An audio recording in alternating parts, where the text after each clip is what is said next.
Yo, it's Chris, and before getting into it, I want to say Happy New Year. Hope 2024 was great, and I hope that 2025 will be even greater. That being said, this is a review of the Fantech Aria 2 Pro, which is Fantech's newest release and the updated version of the highly appraised Aria 1, a mouse that won many Mouse of the Year lists, and also a mouse that made Fantech a well-known name in the peripheral sphere. Also, I'm pretty sick, so if I sound weird, that's why. Just bear with me, please. As some of you may know, I covered one of their mice in my recent videos, the Helios 2 Pro S, and I absolutely love this mouse. I still use it to this day in my main rotation, so it's safe to say that the Aria 2 Pro has a lot to live up to. My expectations are very, very high with this one. I have to mention that the Aria 2 Pro has been sent to me by Fantech, but I am under no obligation to say absolutely anything, so everything that I say are my own words. For reference, my hand size is 18.5 by 10 centimeters, and although the Aria fits my hands fine, I feel like it would have fit just slightly better if my hands were just slightly larger. Before getting into the review, I want to say that over 97% of you are not actually subscribed. So if you can, please hit the subscribe button. It really does help the channel a ton. So anyways, without further stalling, let's get back to the video. The shape of the Aria is something that is classed as an egg shape, which is honestly very fitting. It's pretty narrow in the front, wide at the sides, and narrow again in the rear. Plus, the inclusion of the thumb groove on the left side really gives you the ability to lock in, push the mouse into your palm, and just, do your thing. It's also really good for much more relaxed styles, such as relaxed claw and fingertip grip. The pointed rear also allows you to pull the mouse much deeper into your palm, so you get a lot more range of motion with your fingertips. The price of the Aria 2 Pro is $88.80, which will not break the bank, but with the releases coming out in recent months, it's making the Aria 2 look a lot more expensive than it is, which is honestly very understandable. And on top of that, we have another version of the Aria 2, which is priced at $48.80, but you're locked to 1 kHz polling, which is honestly insane. Overall, this whole entire release is super confusing to me. I just can't shake the feeling that this mouse was supposed to release much earlier than it did. In-game, the mouse has performed pretty well. I didn't run into any issues whatsoever. The only thing that I did notice is that I didn't track as well as I usually do, but that could totally just come down to me being bad at video games. The unboxing experience is fairly standard, so I won't dwell on that for too long.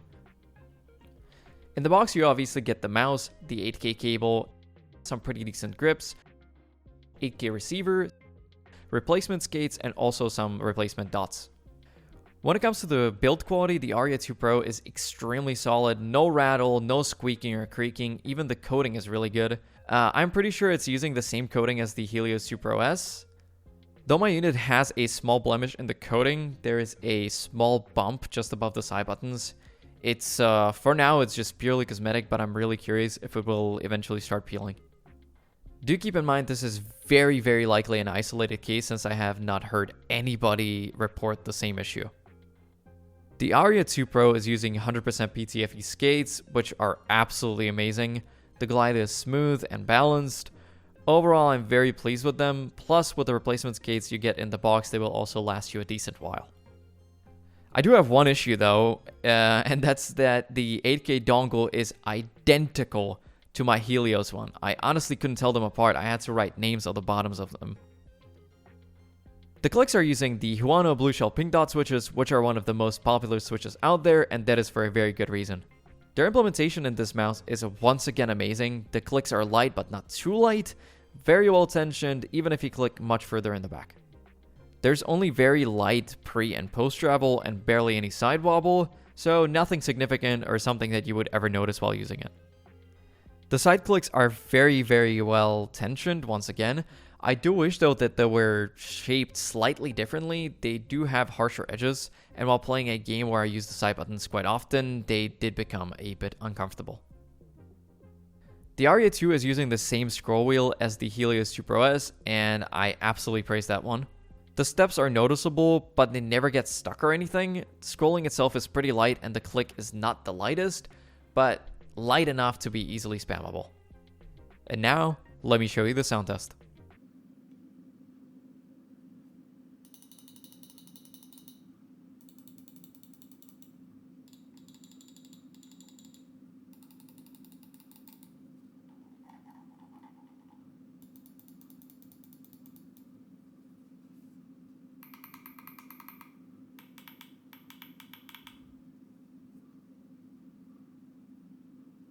The advertised weight is 53 grams, and on my scale, it does come up as 54 grams, which to me is very close to the perfect weight for a claw-oriented mouse. It's using the Pixar 3395 sensor, which at the time of release was already the last gen sensor, and that's nothing negative per se, but it makes me wonder why this mouse wasn't released around the same time as the Helios, since it didn't suffer from any supply issues. That honestly would have made a lot more sense.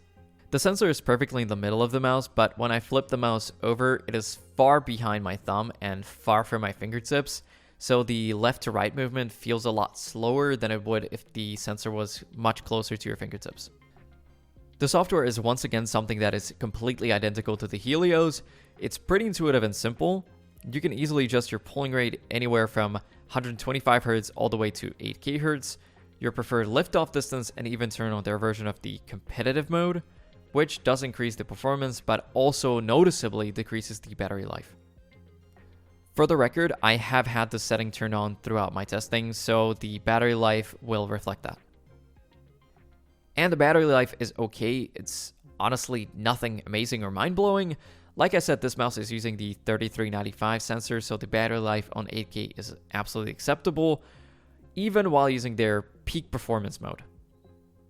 And on 1K, this mouse lasted me around 5 days active time, and on 8K around 14-ish hours, but I have mainly used it at 2K Hz polling rate, at which the mouse lasts me around 2.5 days while being actively used. Compared to other recent mice, the Aria 2 Pro is clearly lacking, at least on paper. Compared to one of my favorite releases of last year, which would be the Cyrox V8, which retails for $70, which is almost $19 cheaper than the Aria 2 Pro S, it has a better sensor, therefore better battery performance, and much lower weight. So why would you still want to buy the Aria 2 Pro? Because the specs don't really matter. Well, I mean, they do, but not always and not to everyone. There are still freaks out there that use the Logitech G502s, and people that don't really care about the weight. They care that the shape works for them and that the mouse is fully functioning, and that's about it, and there's absolutely nothing wrong with that. If you go to Fantech's website right now, you'll see 4 different versions of the Aria, and 5 if we're counting the basic 1K version of the Aria 2. To make a very long story short, the XD7 is pretty much the old version, so the Aria 1. Aria E is the current budget option, so basically like a Aria 1.5, and then we have the Aria 2 and the Aria 2 Pro. The advertising is making these mice appear virtually identical, which they are not. They are using completely different MCUs, meaning that the basic Aria 2 will never be able to use the 8 GHz dongle, which means that its highest polling rate will always be 1K. All of that leads me to the question, should you get one? And if you are a fully spec-oriented person and you will use only the best of the best, shape is irrelevant to you, then the Aria 2 Pro is absolutely not for you. But if you don't mind last-gen sensor, around 53 grams of weight, and you like egg shapes, then you will absolutely love this mouse. Unfortunately though, the shape didn't really work for me, but I do absolutely see the appeal of it, and if it works for you, then, you know, all the power to you. If you have the Aria 2 or the Aria 2 Pro, or any of the other Arias, do let me know what you think about it in the comments below. Also, please let me know what other products you would like to see me cover in the future. I do want to mention that I do have an X account.